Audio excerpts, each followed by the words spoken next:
السلام علیکم ناظرین، کیسے ہیں آپ لوگ؟ ناظرین، آج بات کریں گے گرمی کے اوپر ہیٹ اسٹروک کی وجہ سے کس وجہ سے لگ سکتی ہے اور کون کون سے بندے ہیں کہ کن کن کو یہ متاثر کر سکتی ہے۔ ناظرین، ہیٹ اسٹروک جان لیوا بھی ہو سکتی ہے، اپنے اور اپنے گھر والوں کی حفاظت کیجیے۔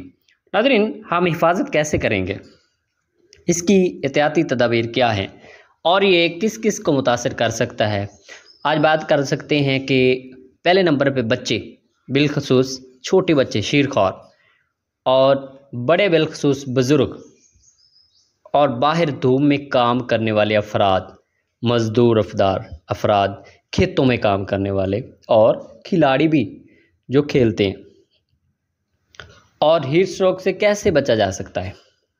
گرمی بہت پڑ رہی ہے، اپنے آپ کو بچائیں، اپنے بچوں کو، اپنے گھر والوں کو، اپنے دوستوں کو، اپنے رشتہ داروں کو، کیونکہ یہ جان لیوا بھی ہو سکتا ہے۔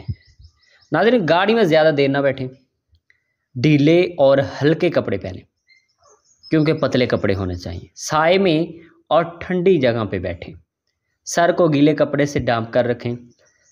گرمی میں ناظرین آپ کو پتہ ہے کہ پسینہ زیادہ آتا ہے، اس میں آپ نے زیادہ سے زیادہ پانی استعمال کرنا ہے، بھلے پیاس ہو یا نہ ہو، اور بلا ضرورت دھوپ میں نہیں نکلنا، دھوپ میں نکلنے سے پرہیز کرنا ہے۔ اور اس کی علامات کیا ہوتی ہیں ہیٹ اسٹروک کی؟ اس میں پسینہ زیادہ آتا ہے، سر درد اور چکر، تھکن بھی محسوس ہوتی ہے، متلی یا قے آنا، دل کی دھڑکن بھی تیز ہو جاتی ہے، ٹھیک ہے، پیٹ یا پٹھوں کا کھچاؤ بھی ہو سکتا ہے، اور جلد کی رنگت وہ بھی زرد ہو سکتی ہے۔ اور ناظرین، ہسپتال کی ایمرجنسی میں کب جائیں، کب آپ کو جانا پڑے گا؟ غنودگی یا بے ہوشی کی صورت میں، جلد سرخ، گرم اور خشک ہونے پر، اور جسم کا درجہ حرارت جو 104 سے بھی زیادہ ہو جائے۔ جب یہ جسم ہمارا درجہ حرارت کو کنٹرول نہ کر سکے، زیادہ ہو جائے، ہیٹ اسٹروک، اس کو کہتے ہیں لو لگ جانا، گرمی لگ جانا۔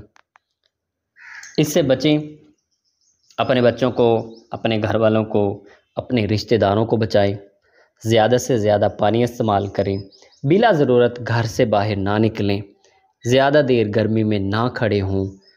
اگر یہ مزدور حضرات یہ مزدوری کرتے ہیں، وہ بھی پانی کا زیادہ سے زیادہ استعمال کریں اور زیادہ پسینہ آئے، اگر بھلے آپ کو پیاس ہے یا نہیں ہے تو پانی کا استعمال لازمی کریں، دھوپ سے بچیں، دن میں 2-3 دفعہ نہائیں، اپنے بلڈ پریشر کا